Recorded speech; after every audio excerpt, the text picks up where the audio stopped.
नमस्कार दोस्तों, मैं उत्कर्ष चौरसिया आपका मेरे चैनल पे बहुत बहुत स्वागत है। लर्न बायोलॉजी विद उत्कर्ष। और सबको सबसे पहले शुभकामनाएं। 22 जनवरी आने ही वाला है, श्री रामचंद्र जी आने वाले हैं, तो इसलिए इससे पहले वीडियो स्टार्ट करने से पहले एक बार जोर से बोलते हैं जय श्री राम। तो जैसे कि देख रहे हैं पीछे आपके मॉडल, तो इस समय चर्चा में रही है। मैं भी एक अयोध्या में रहने वाला वासी हूँ। जैसे कि आपके सामने ये श्री राम जन्मभूमि जी का एक मॉडल है, ठीक। तो इस मॉडल में देख के आपको पता चल रहा होगा कि इससे रिलेटेड कुछ बात होने वाली है, ठीक। तो साथ ही साथ एक इम्पोर्टेंट बात बताते हैं। तो ये आपका श्री राम जन्मभूमि जी का जो मॉडल दिख रहा है और ये जो मंदिर बन चुकी है या बन रही है, तो इसमें आपका सबसे ज्यादा किसका मतलब हिस्ट्री के अकॉर्डिंग आपका देखा जाएगा किस शैली पे आपका ये श्री राम जन्मभूमि का मॉडल बना है या मंदिर बना है, ठीक। तो सबसे पहले हम लोग थोड़ा सा जानते हैं, जानकारी लेते हैं। तो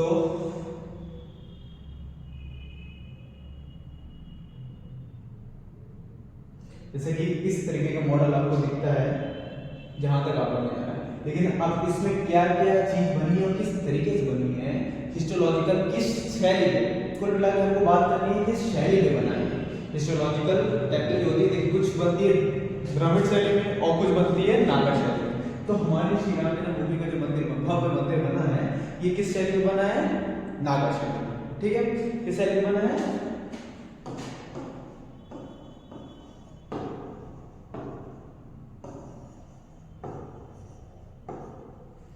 नागर शैली में बना है। अब दो तरीके का होता है, एक द्रविड़ शैली होती है, एक नागर शैली होती है। तो सबसे पहले हम लोग देख रहे हैं द्रविड़ शैली, सबसे पहले हम जान रहे हैं नागर शैली के बारे में। द्रविड़ शैली उसको अगले वीडियो में देखा जाएगा, सबसे पहले इसमें ही देखते हैं हम लोग।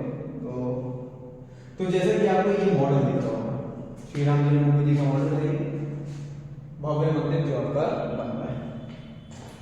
तो जैसे कि ये दिख रहा है कि इसमें शो भी किया है, हम लोग ने पहले से इसको शो कर दिया है, मार्क कर दिया है कहां पे कौन सा एरिया है, क्या नाम से इसको जाना है, ठीक।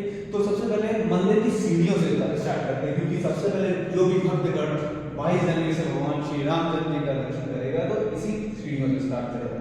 तो सबसे पहले देखते हैं सीढ़ियों को क्या बोलते हैं और उसका महत्व क्या क्या है, इंपॉर्टेंस क्या होता है, ठीक। तो सबसे पहले आपका आ रहा है ये सीढ़ियों से चलने वाला रास्ता, और ये जो पहली सीढ़ी के बाद जो एरिया होता है उसको हम लोग क्या बोलते हैं?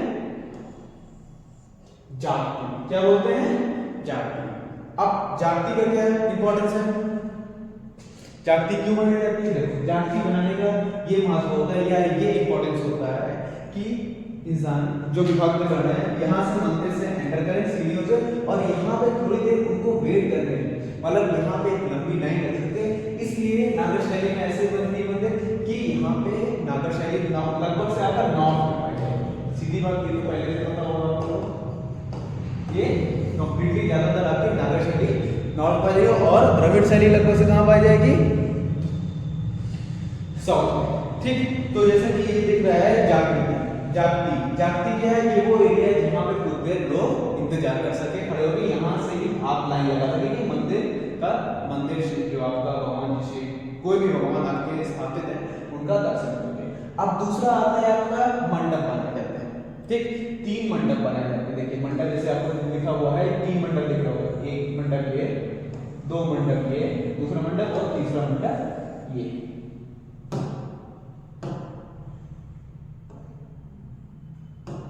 ठीक। 3 मंडप पे आपको हाईलाइट हो जाएगा, एक मंडप, दूसरा मंडप और तीसरा मंडप, 3 मंडप आपको दिख रहे होंगे आपके सामने, ठीक। तो अब ये मंडप का क्या इंपॉर्टेंस है? मंडप भी कोई इंपॉर्टेंस होगा तभी बनाएंगे। तो मंडप का ये इंपॉर्टेंस है कि यहाँ पे लोग अपनी जो लाइन में लगे हैं तो भगवान का दर्शन करने के लिए जय श्री राम बोलते हुए या किसी भगवान का दर्शन करते हुए थोड़ा उनका मन शांत रहे और भगवान तक पहुंचने तक, भगवान के दर्शन करने तक उनका मन एकदम भगवान में लीन हो जाए। और यहाँ की इसी मंडप में नक्काशियां होती है कि लोग देखें, मंदिर के बारे में जाने, मंदिर के बारे में पहचाने, उसकी इंफॉर्मेशन आपको यहीं से मिलती है। तो आपको खुद देख के खुद ही पता लगा देंगे कि हाँ राम मंदिर में क्या क्या है क्या क्या नहीं, ठीक। तो जैसे कि और साथ ही साथ दे रहा है इसमें कि जो मंडप है, अब मंडप छोटे बड़े और उससे बड़े, तो ये एरिया वो भी है जहाँ पे लोग खड़े होकर अपना अगरबत्ती उगरबत्ती और माला प्रसाद ये सब एकत्रित कर ले और आगे लाइन में लगते हैं। ठीक, अब उसके बाद आता है सबसे इंपॉर्टेंट प्लेस और सबसे ऊंचाई, जिससे हाइट पता चलती है। ठीक, तो सबसे पहले दे रहा है, क्या बोलते हैं इसको बोलते हैं शिखर। जैसे कि इसका ऐसा लोकेशन होता है, ऐसे आके ये ऊपर टिल्ट हो जाता है, फिर इधर से आके ये ऊपर टिल्ट हो जाएगा। ठीक, तो मतलब मंदिर बनाने का ये आपका मंदिर आता है और ऐसे टिल्ट हो जाता है। अब इसके ऊपर एक आपको प्लेट लाइक स्ट्रक्चर दिख रहा होगा, प्लेट टाइप जैसा है, जैसे कि आपको यहाँ बताते हैं, यहाँ जैसे आपका ये बना और इसके ऊपर क्या बनेगा, प्लेट। अच्छा, ये चीज आपके इस फिगर में शो कर रहा है, इसको बोलते हैं आमला। क्या बोलते हैं, आमला। ठीक, आमला बोलते हैं इसको। ठीक, तो ये क्या है आपका, ये शिखर हो गया, ये क्या हो गया, आमला। ठीक, अब तीसरा है आपका क्या है, उसके ऊपर क्या लगाया जाता है, कलश। ठीक, कलश क्यों लगाया जाता है, इसकी भी इंपॉर्टेंस है, जो कि ये बताता है मंदिर का ये शिखर है, इस यही आपका सबसे टॉप एरिया है। ठीक है, और जैसे कि आप मंदिर में भी जाओगे, जाना सब लोग, काफी भव्य मंदिर बन रहा है, आप सबको जाना चाहिए, तो आप जैसे ऊपर देखोगे तो ऊपर आपको जो हाइट लगेगी, इतना ऊंचा अंदर से भी आपको हाइट होती लगेगी, और जब वहां आप कुछ बोलेंगे, जय श्री राम के नारे लगेंगे या कुछ भी बोलेंगे, तो वहां क्या होगा, ईको प्रोड्यूस होगा, ईको बनेगा और उससे आपको एक ध्वनि, एक सुंदर ध्वनि आपको सुनाई देगा। इसीलिए नागर शैली में ऐसे इस तरीके का बनाया जाता है। ठीक, फिर आपका दे रहा है, आता है आपका गर्भगृह। गर्भगृह वो एरिया होता है जहां मूर्ति रखी जाती है, स्थापित रहती है। ठीक है, गर्भगृह वो एरिया होता है जहां पे स्थापित होती है मूर्ति। ठीक, या कुछ भी, जैसे कुछ भी मतलब कोई भी भगवान की मूर्तियां या फोटो जो भी हो। हाँ, तो जैसे कि दे रहा है कि, और इसके बाद आता है एकदम लास्ट में ध्वज। हम लोग कवर कर चुके हैं, तो उसको हम कर देना चाहिए। ठीक, तो आपका आता है ध्वज। ध्वज का क्या काम है, ध्वज आपका ये बताता है किस मंदिर का क्या प्रमाण है। जैसे कि श्री रामचंद्र जी जानते हैं आप लोग कि कौन थे, वो शूरवंशी थे, तो यहाँ पे शूर का ध्वज लगेगा। ठीक है, झंडा जो लगेगा शूर का या प्रभु श्री राम का, जय श्री राम लिख रहेगा, जो भी है, लेकिन आपका ध्वज ये बताता है ये मंदिर का शिखर है, और दूर से इस ध्वज देख के पता चल जाएगा कि प्रभु राम जी का मंदिर यहीं पे स्थापित है। और आता है फिर आपका परिक्रमा पथ।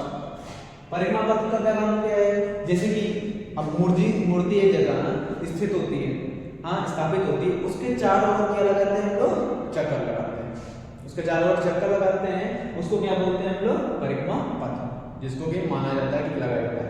और उस चक्कर लगाने का एक ये भी पॉजिटिव चार्ज होता है कि भगवान के कंप्लीट दर्शन हो गए, और साथ साथ मंदिर की सारी दीवारें सबसे आपको रूबरू कराया जाए, मिलाया जाए, और जानकारी हो कि क्या चीज है और क्या चीज नहीं है, कैसी बनी है कैसी नहीं बनी, ये सारी की जानकारी आपको। ठीक, और साथ ही साथ फिर आपका ये डोर है, आप राउंड करके आएंगे, फिर आपको यहाँ से क्या मिल जाएगा, एग्जिट मिल जाएगा, ये जैसे कि दिख रहा है एग्जिट। तो एग्जिट का क्या इंपॉर्टेंस है, तो एग्जिट तो कहीं भी रहेगा, क्योंकि देखो देखिए ये सब प्रक्रिया नागर शैली में इसलिए बनाई गई कि मंदिर है, तो मंदिर में लोग का कोई टाइम होता नहीं है। हाँ, लोग कहाँ मंदिर श्रद्धा से कभी भी आते हैं और कभी भी दर्शन करते हैं, और ज्यादातर सुबह और शाम का जाता है, तो सुबह का महत्व जाता है। तो जब लोग आए तो भीड़ को कंट्रोल करा जाए, इस वजह से नागर शैली में ऐसी मंदिरें बनती है। जैसे कि पुराने आप हिस्ट्री में पढ़ चुके होंगे, एंशिएंट हिस्ट्री में जितने भी आपके राजा महाराजा थे, उन्होंने भी ऐसे ही मंदिर बनवाई थी, नागर शैली या द्रविड़ शैली। द्रविड़ शैली पे एक बार और फिर हम लोग डिस्कस करेंगे।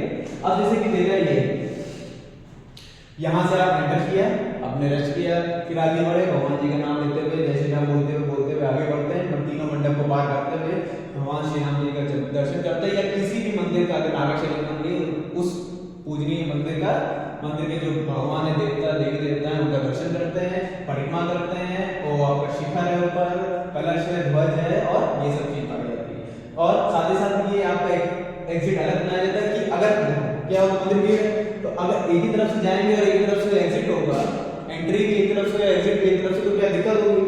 तो उसके लिए क्या किया है, एग्जिट हम लोग ने एक इधर एक उधर बनाया है। नागर शैली में ऐसे ही होता है, एग्जिट इसलिए अलग बनाया जाता है जिससे कि हम लोग का ये पता चले कि क्या पता चले कि पता ये चलता है कि एग्जिट में मतलब आपका जो दर्शन में लोगों को दिक्कत ना हो, परेशानी ना हो, और इजीली एग्जिट हो। ठीक, अब और भी है कुछ चीजें जिसमें बताना चाहते हैं,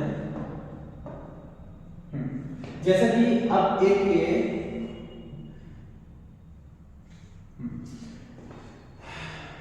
जैसे कि आपको ये दिख रहा होगा, तो जैसे ये मंदिर, ठीक। अब नागर शैली की एक और खासियत होती है, वो मंदिर होते हैं काफी वाइड, काफी बड़े एरिया में पाई जाती है। क्यों उसको वाइड होना इसलिए होता है क्योंकि वो नागर शैली के हिसाब से बनती है, और साथ ही साथ कि नागर शैली की जो मंदिरें होती हैं उसमें एक मंदिर नहीं होती, कम से कम 4 से 5 मंदिर होती हैं। जैसे कि आपका मान लीजिए एक इतना बड़ा एरिया में, अब इसमें मेन टेंपल होगी और आगे पीछे कुछ टेंपलें पाई, 3-4 टेंपल। और जैसे कि ये मॉडल दिख रहा है कि जैसे एक मंदिर के बीच में है, किनारे आपकी एक मंदिर, 2 मंदिर, 3 मंदिर, 4 मंदिर दिखाई दे रहे हैं। ठीक, तो ये मॉडल ये शो कर रहा है कि नागर शैली की जो मंदिरें होती हैं, नागर शैली की जो आपका मॉडल होता है मंदिरों का, टेंपल्स का, वो ये शो करता है खाली आपका मंदिर नहीं रहेगा, उसका ब्राह्मण बहुत बड़ा होगा, उसमें गार्डन्स भी होंगे, मंदिर भी छोटे और उससे छोटे मंदिर भी पाए जाएंगे, बड़े मंदिर भी होंगे, इस तरीके से पाए जाएंगे। साथ ही साथ नागर शैली में एक और खासियत होती है कि उसमें बाउंड्रीज नहीं होती है, उसको बाउंड्री को बनाया नहीं देता है। लेकिन हमारे श्री राम जन्मभूमि जी की जो मंदिर बन रही है, वहां पे बाउंड्रीज इसलिए बनाया गया है क्योंकि वो एरिया को कवर करना जरूरी है, सुरक्षा के लिए जरूरी है। ठीक है, तो इसीलिए आपका इस वीडियो में बताने का ये इम्पोर्टेंस था, जो आपके यूपीएससी और यूपीपीसीएस और किसी भी स्टेट पीएससी के स्टूडेंट हैं उनके लिए भी इम्पोर्टेंट है। कई बार क्वेश्चन पूछे भी जाते हैं यूपीएससी यूपीपीसीएस में कि नागर शैली की मंदिरें कैसी होती हैं और द्रविड़ शैली की मंदिरें कैसी होती हैं। तो ये सारी इंपॉर्टेंस को बताते हुए हम लोग ये डिस्कस किए हैं आज, और इसके और ये मॉडल आप देख ही रहे हैं। ठीक है, तो ये सारी चीज को बताने का ये इंपॉर्टेंस है कि नागर शैली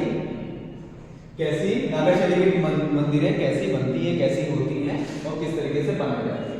ठीक है, तो जैसा कि आप राम जन्मभूमि जी के बारे में और सब चीज जान जाते हैं कि 22 जनवरी 2024 को श्री राम जन्मभूमि का उद्घाटन है। श्री रामचंद्र जी हमारे शहर अयोध्या आने वाले हैं। मैं भी अयोध्या का रहने वाला हूँ, अयोध्यावासी हूँ, तो आप सबका सहयोग चाहता हूँ कि इस वीडियो को ज़्यादा से ज़्यादा देखिए, शेयर करिए, सब्सक्राइब करिए और देखते रहिए मेरा YouTube channel learn biology with Utkarsh. धन्यवाद और जय श्री राम।